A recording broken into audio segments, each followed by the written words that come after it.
This is Where We Live from Connecticut Public Radio. I'm Catherine Shen. Public transportation can work to connect communities and create a more sustainable future. But the future of public transportation isn't guaranteed. Transportation Secretary Sean Duffy recently stated that the Trump administration will be prioritizing transportation funding to states that require local compliance or cooperation with federal immigration enforcement. That's according to reporting by the Connecticut Mirror. In April, I hosted a panel for the Connecticut Department of Transportation's 2025 Transportation Showcase. The theme of the event was Keeping Connecticut Moving, the Future of Transportation. It took place at the Connecticut Science Center. The panelists included Benjamin Limmer, who's the Connecticut Department of Transportation's Bureau Chief of Public Transportation, Marian Andoh-Clarke, Director of Small Business Development of the Hartford Chamber of Commerce, Matt Hart, who is the Executive Director of the Capital Region Council of Governments, and John Truscinski, who is the Director of Resilience Planning of the Connecticut Institute for Resilience and Climate. I opened the discussion by asking panelists about federal funding and how it might impact our state. I think we'll kick off the conversation today by something I think is on the forefront of everyone's minds, and it was mentioned earlier too during the keynote, is federal funding. And so we'll, of course, be talking about the future of transportation here in Connecticut and also go into specific projects like our statewide bus fleets and microtransits. But kind of want to kick off with the state of federal funding and how does that work. And I just want to kick it off with Ben here. Can you tell us about what's the state of that? What's the process like? And how is it distributed in the Department of Transportation? Yeah, great question. I'm getting this question quite often in recent weeks. We have over 550 active projects that are in various stages of engineering or construction. You heard Art mention the federal investments in transportation. We are using about $2 billion of that to invest in modernizing the rail line from New Haven to Grand Central, but also the Hartford line through Central Connecticut. Those grants have been secured, so we are actively and aggressively working on putting the construction projects out on the street. They're really designed to replace 100-year-old bridges, improve the travel time to New York City, which I've mentioned a couple times, but also we are looking to double the capacity along the Hartford line because there's a lot of interest to increase train service between Boston, Springfield, via Springfield, down to New Haven and to further points south. So that certainly bodes well for the future. Also, we have received multiple grants to help support converting our hybrid bus fleet to battery electric bus, which does include the buses themselves, but also includes bringing more power to a lot of our bus facilities. I see several members of our bus transportation team here today. So they are busy working on converting many of our bus facilities to be able to charge these new battery buses. We're also doing a lot in the space of TOD building around our train stations. So we can certainly talk more about those in the future. But, you know, a lot of people ask, we are just keeping our head down, laser focused every single day on making sure that we deliver on the promises that we have made to the riding public and the citizens throughout our state.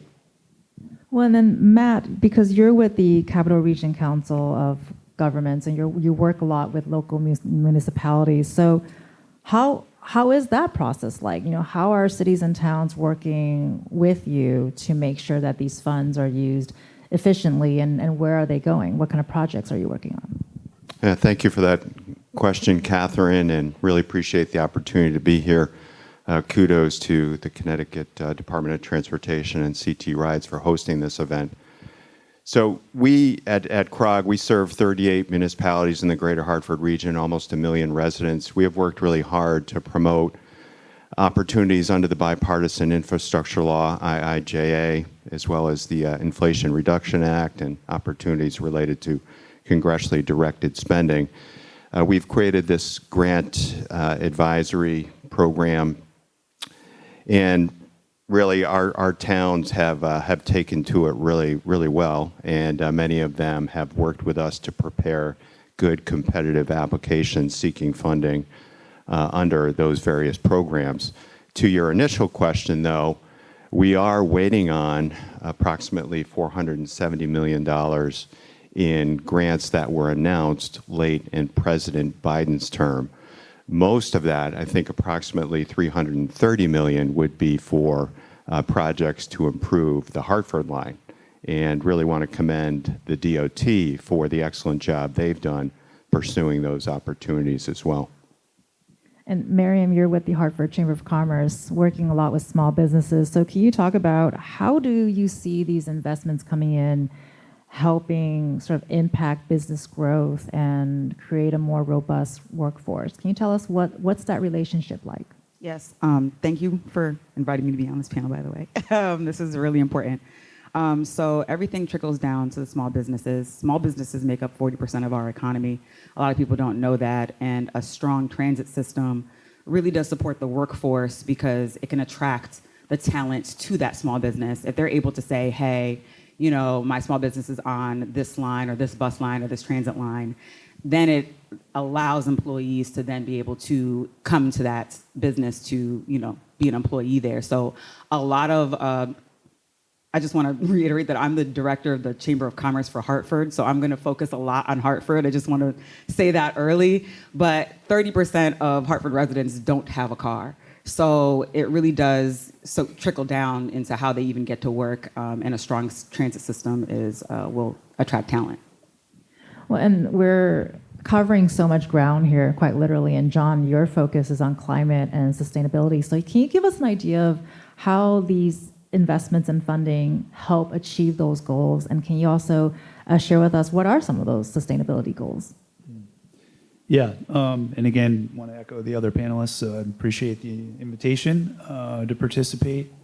So, you know, really, I think there's two things from a climate and sustainability perspective. You know, number one, I think the funding, the federal funding that was, you know, the planning that went into allocating that and developing the proposals really was about making a significant investment in the resiliency of Connecticut's transportation system. And the second thing is about, you know, avoiding the worst impacts, so not making the problem worse. So we want to make our transportation infrastructure and our transportation system more resilient to climate impacts. And then we want to reduce emissions so that we don't make the problem worse. So those are the two things. You know, the state has statutory goals. Basically, you know, the top line goal, which was in keeping with sort of the emissions targets of recent, you know, international framework, is that the state will reduce carbon emissions by 80% below 2001 levels by 2050. In 2018, there was a near-term goal that was added to that. So by 2030, the goal was to reduce emissions by 45% on the way to that longer-term goal. And you know, there's some good news. I think the Connecticut Deep keeps an inventory of how we're doing in tracking progress there. And as of 2022, which was the latest inventory, we're at about 28% of a reduction below 2001 levels. A lot of that comes from the electricity sector and recent advances to decarbonize the electricity sector in Connecticut as much as possible.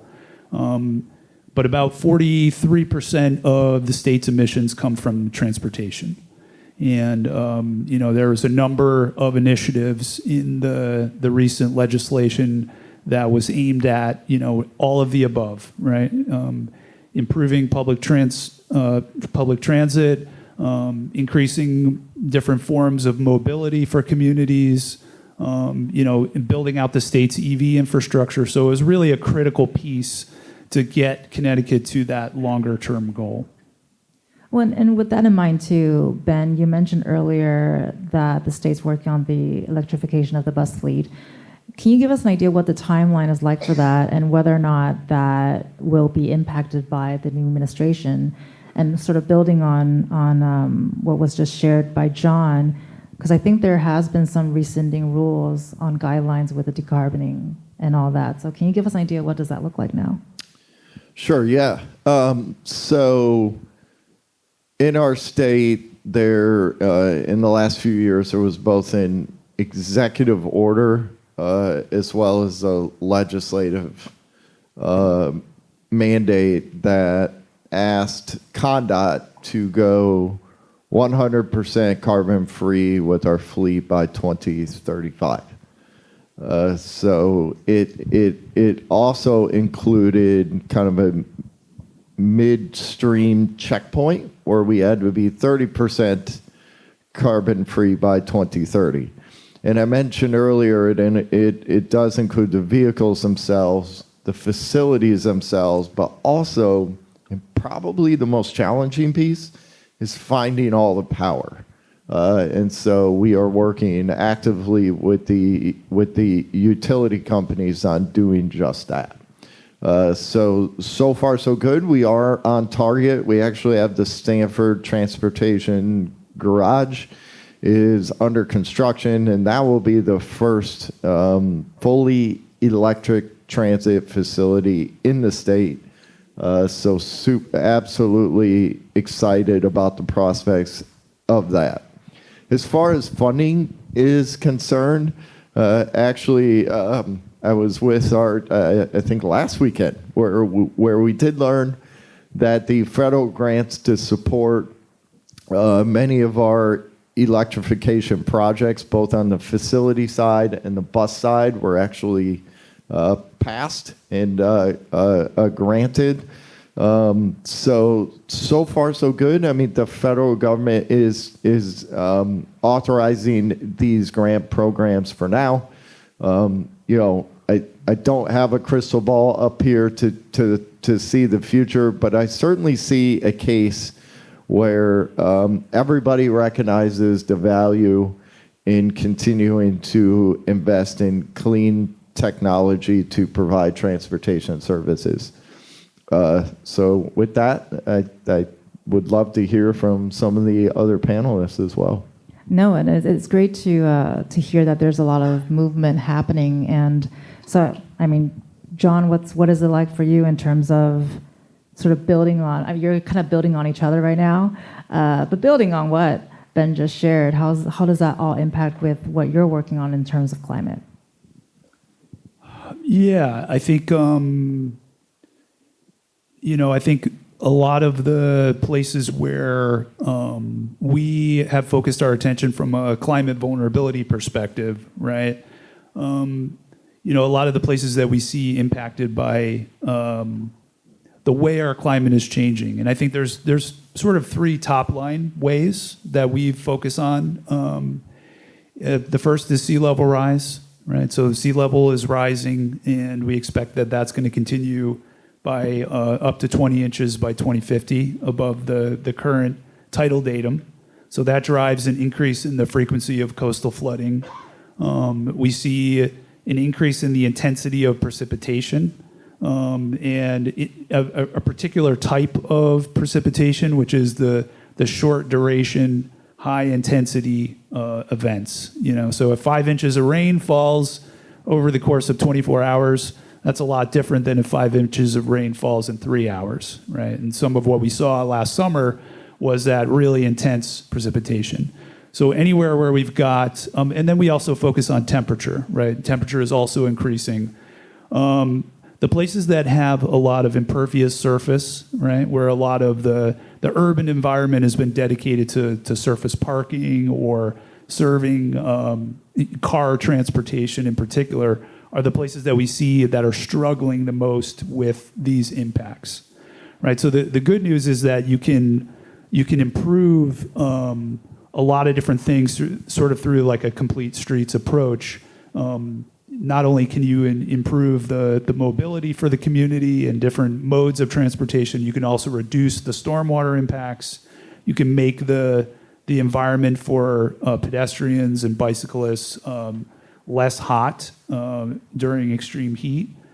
So all of these things sort of work together in creating a multifunctional landscape. And so I think the transportation investments in thinking about sort of the future of public transit is really critical for all of those things.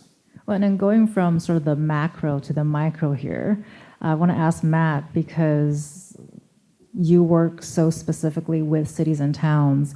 Can you talk about things like we just mentioned about the electrifying the bus fleet, so the statewide, going to more local. There's also microtransits. That's a really big thing for these improvements. So can you talk about how that impacts the local transit networks, and how does it improve sort of people's everyday lives by having that present?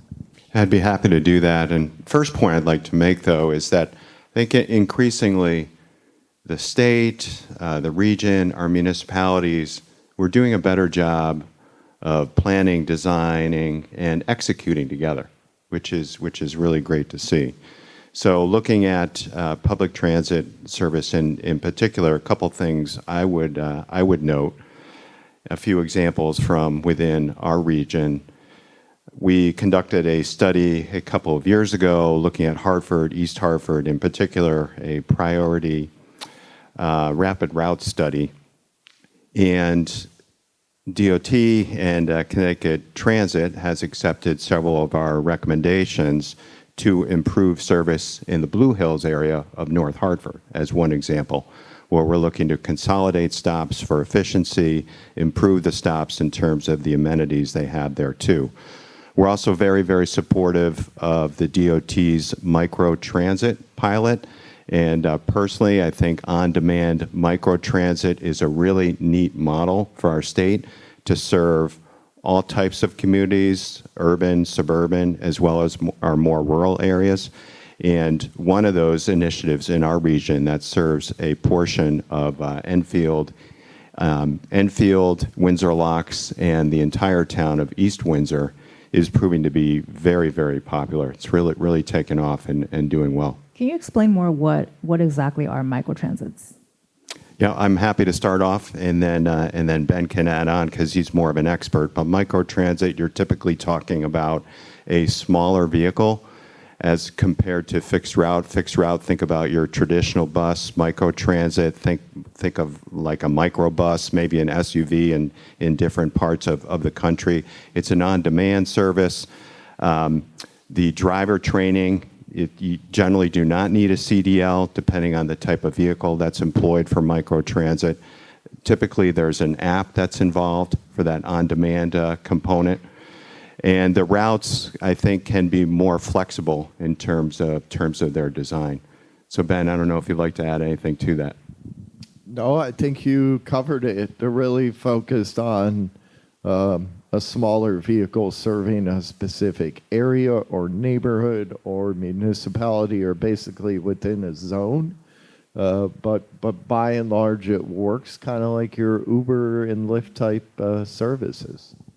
And so, Marian, with that in mind, especially earlier, you talked about a little bit on how public transportation or having better public transportation can really help bring people in, want to live here, want to work here. So with an idea or with programs like microtransits, how is that going to impact people who are using these services, wanting to stay here and work and live? Oh yeah, it definitely makes cities more attractive when it comes to people that want to work, live, and play in a city. So, it solves problems like, okay, I live in this apartment building, but I need to get quickly to a grocery store. I know Hartford specifically, we have like a food desert problem. So getting access to, smaller businesses, smaller grocery stores, being able to easily go back and forth, microtransit would be transformative. I know a lot of people struggle. I think like that last mile when you get to like a train station, and then usually you get to a train station, you have to like Uber, or if you get to a bus stop, you have to Uber from your last stop to wherever you're going. I think microtransit would easily solve that. It makes cities more attractive to workforce too. I know if the better the transit system is in a city, it attracts talent. So I think 67% of like the workforce now, especially the youth, if the transit system is strong, that city is strong, and they'll be able to attract the talent. So I think microtransit is fantastic. Go for it. Yeah, we back in 2020, 2021, we had a team at UConn that was specifically looking at transit-oriented development opportunities along the main branch of the Metro North in Fairfield and New Haven counties. And there was a lot of the municipalities or developed TOD plans and really like trying to think about this and build off of it. And the infrastructure, like the street networks, the grids are, have a lot of potential. But one of the things they found when they looked at it was that most of the most high value land around the train stations was used for parking lots. And so people are commuting by car to the train stations and then commuting into New York City or wherever they're going, right? So if you can unlock a way for, either through bus or microtransit, some of these other things can really unlock some of the potential of TOD along our train system. To piggyback off that too, as you stated, it's a lot of surface lots that's around these areas. If the microtransit actually solves that issue, then those areas then can be attractive to a small business that may want to pop up there instead. You know what I mean? So that way foot traffic's also increased for them if they don't have to really worry about that. There's more square footage for them to open up their business and attract some of these commuters that come in. I always think about how shuttles take like students, like Hart students, to like Parkville Market and whatnot around here in the city. And I always wonder, like, how come these little buses don't take them, you know what I mean, elsewhere downtown to support small businesses? Because a lot of small businesses rely on foot traffic. So I think it'll also increase foot traffic. That would be really great. That was Marian Andoh-Clarke from the Hartford Chamber of Commerce speaking to some of the advantages of having robust microtransit in all cities. We're listening back to the Connecticut Department of Transportation's 2025 Transportation Showcase. The theme was Keeping Connecticut Moving, the Future of Transportation. More about how a city's transportation system directly benefits its small businesses after the break. You can join the conversation on Facebook and X at Where We Live.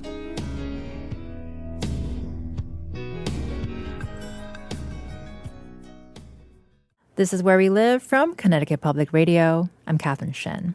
Today, we're listening back to a panel discussion at the Connecticut Department of Transportation's 2025 Showcase. The panel featured Benjamin Limmer, who's the Connecticut Department of Transportation's Bureau Chief of Public Transportation, Marian Andoh-Clarke, Director of Small Business Development for the Hartford Chamber of Commerce, Matt Hart, Executive Director of the Capital Region Council of Governments, and also John Truscinski, who's the Director of Resilience Planning for the Connecticut Institute for Resilience and Climate. A robust public transportation system can help build small businesses. I asked Marian Andoh-Clarke to tell us more. I think we forget how interconnected this entire system is. One thing gets impacted, it has ripple effects. And with what you're saying too, we've been talking a lot about people wanting to come in, but what about business staying and retaining the businesses and keeping that economic growth vibrant? So can you give us a better idea of how that's connected? Is public transportation with business growth and then keeping people here? Yeah, I mean, that's the first question when people are trying to open up any brick and mortar anything is, how much foot traffic does this location get? Because the more foot traffic you have, you actually spend less in marketing. There's like the dollars can be used more, in operations and other things to enhance your business. If a business doesn't have that great of foot traffic, then you have to spend more money on marketing to try to get people through the door. So everything is connected. The more foot traffic and the more business a business gets, especially small business, I think they said for every dollar that is spent in a small business, 67 cents of it stays local. So the more people that can come to the small business, it's better for them. It just is more attractive. A lot of businesses that go in, they just kind of focus on like, I love making cakes. You know what I mean? Like, I'm a bakery and I want to just make cakes. They don't really think about, okay, where should my business go? How many people will come in through the door? There's some other regular people like you and me. They're not thinking about that, but location is everything, and access to transit is everything with getting customers through the door. I mean, I don't know about you guys, but one of my favorite things is walking around town, seeing a small shop, got something that I probably didn't need, but I want, and I'm supporting small businesses, and I feel better about myself. So, and with that sort of mindset, I know I'm not the only person here who thinks that way. And also, Marian mentioning location. So Ben, I want to get into how we've been talking about creating more transit-oriented spaces, and what are there cities and towns here in Connecticut that you're currently seeing that's improving that or starting to build the infrastructure to be able to make that sustainable? Yeah, really, throughout our entire transit system, we do see that. So just last Friday, the CT Fast Track, which is our bus rapid transit line that connects Hartford with New Britain, turned 10 years old already. And since that bus rapid transit system opened, we've seen nearly $600 million of private investment in housing, retail opportunities, office spaces in and around those station areas. So now that's just bus, because a lot of people think of rail stations only. But the fact that our CT Fast Track system, it walks and talks just like a train. So developers have responded there. On our rail system, we're very active now soliciting input from the development community on rebuilding sites next to the Stanford Transportation Center in Stanford, as well as it's called the East Lot. It's basically the surface parking lot next to New Haven Union Station. So both of those activities, we are really trying to find the best fit from a next to a rail station perspective to really what should the future of those rail stations be and look like. And then also, I know the Hartford line was mentioned. We actually have a station under construction right now in Windsor Locks, which has been relocated to accommodate more around the station foot traffic. And then, of course, we are also building a new rail station in Enfield to help with generate the same level of activity there. Well, and Matt, we've been talking a lot about specific projects, and you being in the space with local municipalities. Are there any policies or initiatives that cities are implementing to be able to sort of maximize the benefits of these transportation projects? Yes, certainly. So as a couple of my colleagues have touched on already, several of our communities, particularly those that are located along the Hartford line or CT Fast Track, but not exclusively those, are looking to zone to promote transit-oriented development, which is development generally within half a mile of a transit station, that has frequent and regular service, as well as to promote complete streets, which are more livable, again, multimodal in scope and design. So a number of our communities are doing excellent work in that regard. I would highlight the town of Berlin, city of New Britain, town of West Hartford has done some great work, city of Hartford as well. The eastern portion of our region, Manchester, has some really good projects underway. Town of Windsor has done some excellent work. So a large number of our communities are really working hard to promote transit-oriented development and to secure state and federal grants to help construct the infrastructure that's necessary for that development. And when you're looking at TOD, oftentimes for the private developer, the financing doesn't entirely pencil out.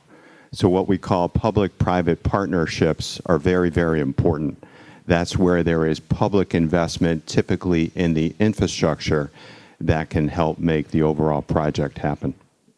Well, and John, with all these projects happening, and you touched on this a little bit earlier in terms of the environmental effects, can you talk about how that can be improved, like in a measurable way or in a way that we can see, like air quality, for example? Yeah, so Connecticut, I'm sure many of you know that Connecticut has some air quality challenges relative to other states in the country.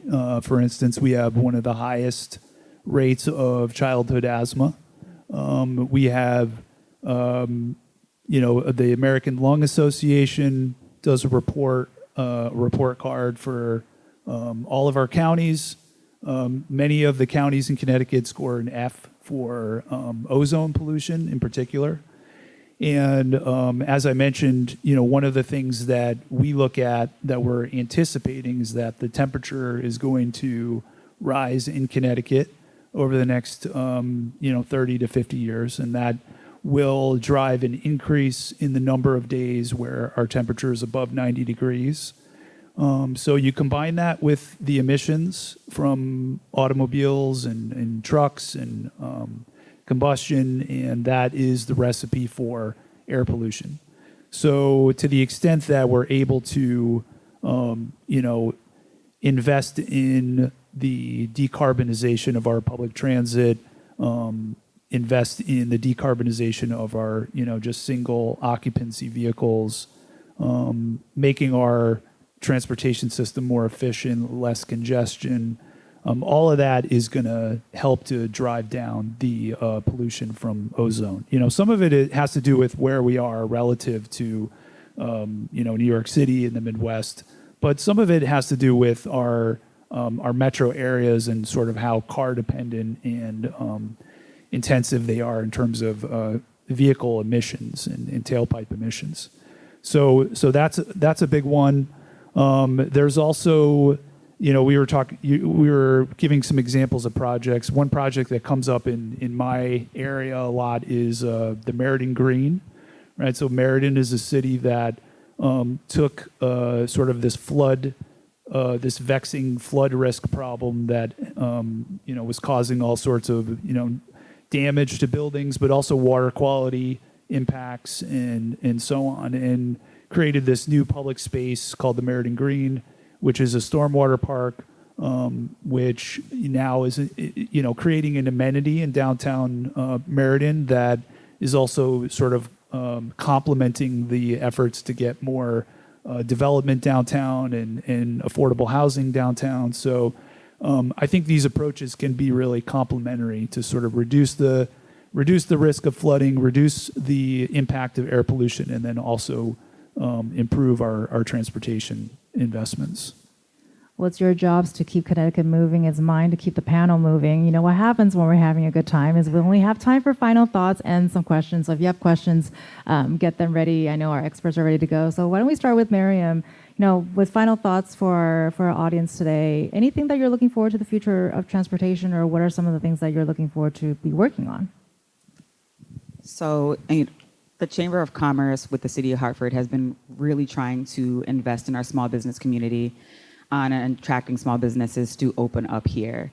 We have grants called our Hart grant that pays for build-out costs for small businesses so they can reinvest, in marketing and other things to attract people.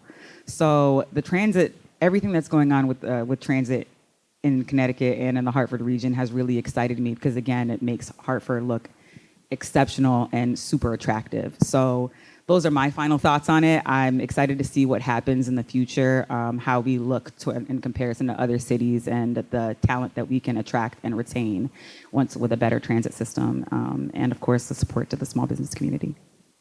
And Matt, what are you looking forward to the future of transportation? Well, a couple of things. I do have a sense of optimism, as Al, our keynote speaker, noted at the beginning. I talked about the fact how regions and municipalities and the state are collaborating better than ever before. A project I meant to mention at the beginning is that we collaborated with the DOT. CROG collaborated with the DOT and three of our communities, Weathersfield, Newington, and town of Berlin, on an application to improve safety along the entire length of the Berlin Turnpike, one of the most problematic roadways here in our region. So hopefully we do receive that $2.5 million grant to begin that important work. What I'd like to see in the future, certainly multimodal approach as we look to combine increasingly better public transit options and adding micromobility to the mix. We haven't talked about that so much today, but CROG has gone out to bid, and we're working with a company called Veo to provide scooter share, a ride share service. It's in the city of Hartford right now, looking to expand it to other areas of the state.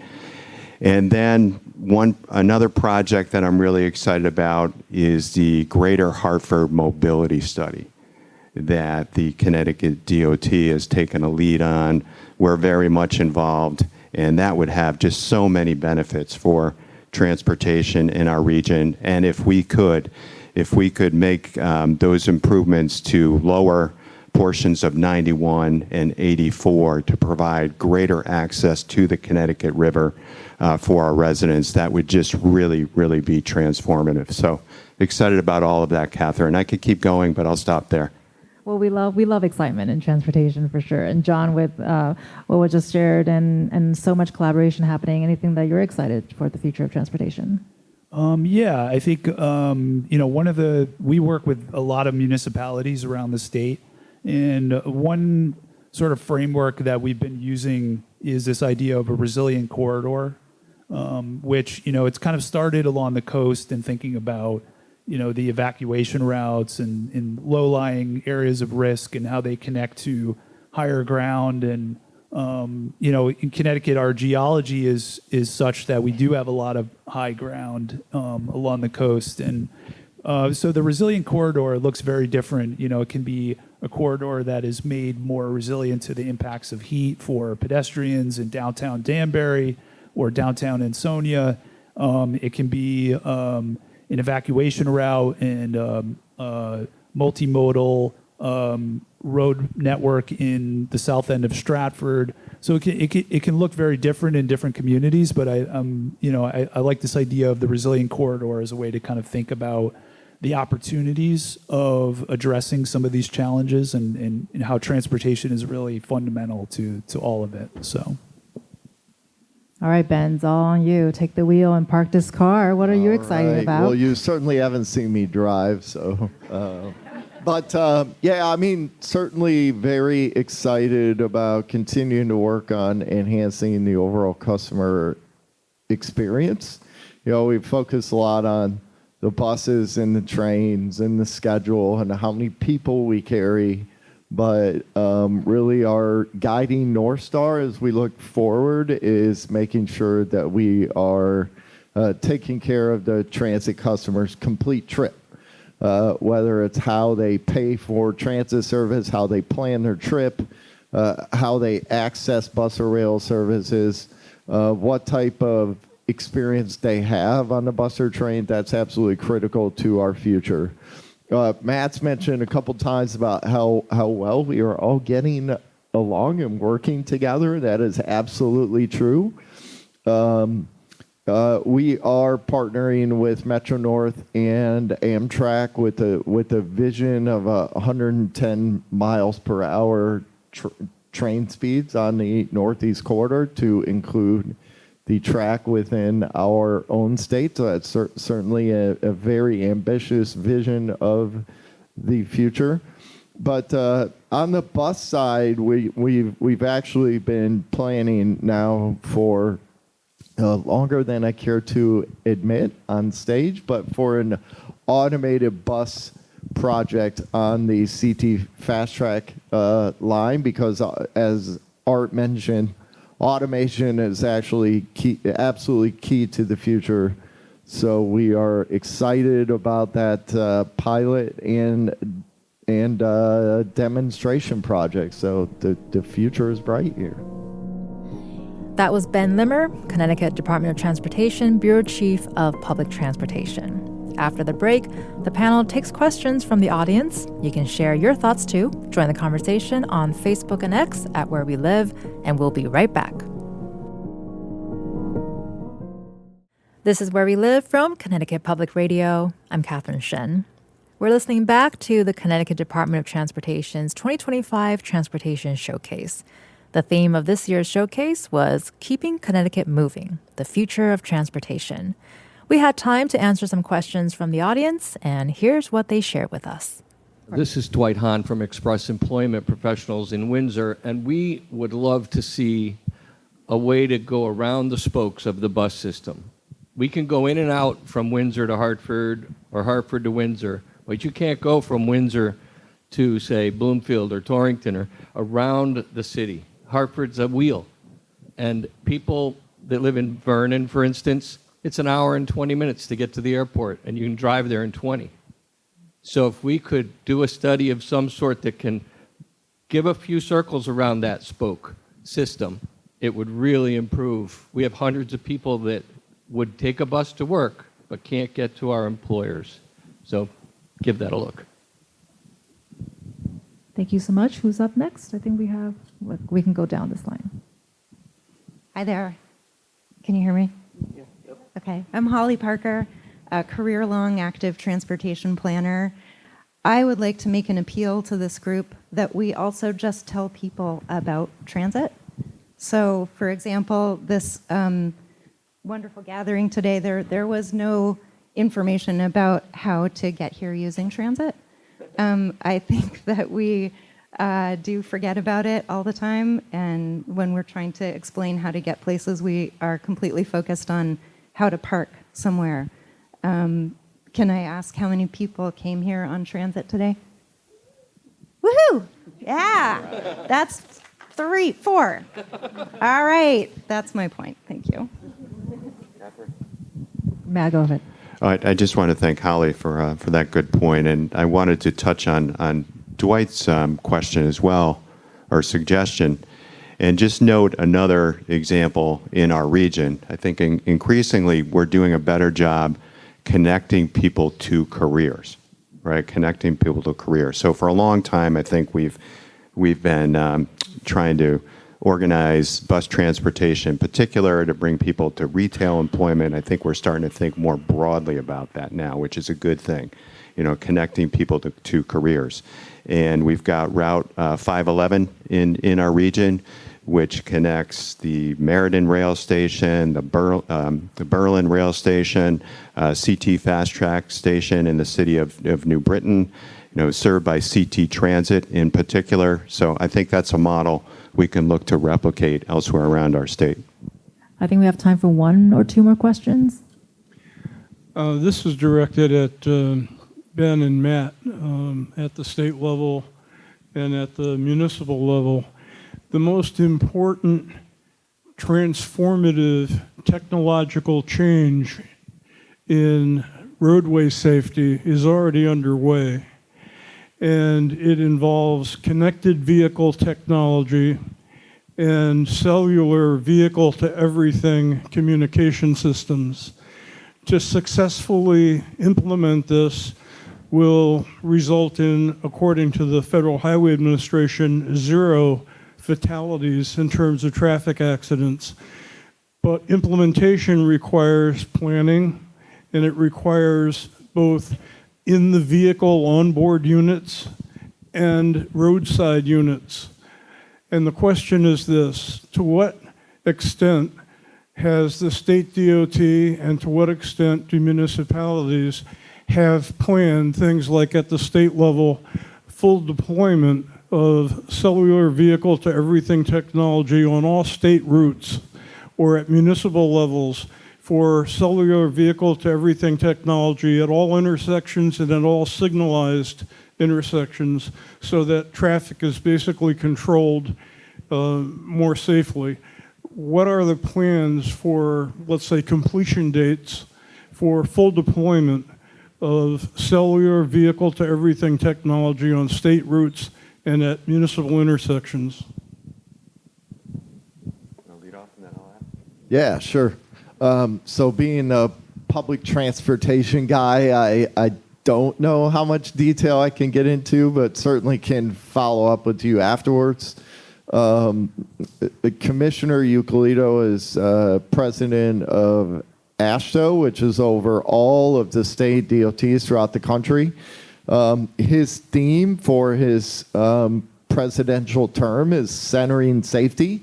So not only is he hyper-focused on planning a more safe roadway state highway network throughout our own state, he's actually partnering with the other 50 state DOT CEOs at the national level on how to plan for a more safe roadway network throughout the entire country. That does include Connecticut. I know that he's led many highway safety activities and projects, so many that I probably couldn't do it justice sitting here rattling them off. But I can certainly get back to you on the specific question that you have. I'm sure Matt also has plenty of insight into that at the local level. Yeah, thank you for raising that issue, because we haven't talked that much about safety this morning. Safety is a real priority for us. We've created a Vision Zero task force, to eliminate roadway deaths and serious injuries over time. In terms of the technology piece, in all honesty, I think we're still at the beginning stages. We've been focused on red light cameras and speed cameras. We did recently form an AI working group to look at other advances in technology. But I think organizations like metropolitan planning organizations, MPOs, and we serve that role, we are really well positioned to do those studies and to help advance that technology in our respective regions, but we also collaborate on a national basis. So I do see much more to come in that arena over the next decade. Thank you. Well, thank you so much for the questions. I think that's all the time we have, unfortunately, but let's give our panelists another round of applause. Thank you all so much for coming, and I'm sure they'll be around to answer any questions if you have any after this. Thank you so much. That was Connecticut Department of Transportation's 2025 Transportation Showcase. The theme of the event was Keeping Connecticut Moving, the Future of Transportation. You can find more information about the event on our website at ctpublic.org/wherewelive. Our panel included Benjamin Limmer, who's the Connecticut Department of Transportation's Bureau Chief of Public Transportation, Marian Andoh-Clarke, Director of Small Business Development for the Hartford Chamber of Commerce, Matt Hart, Executive Director of the Capital Region Council of Governments, and John Truscinski, who's the Director of Resilience Planning at the Connecticut Institute for Resilience and Climate. I'm Catherine Shen. Today's show is produced by Tess Terrible. Our technical producer is Dylan Reyes. Download Where We Live anytime on your favorite podcast app, and thank you so much for listening.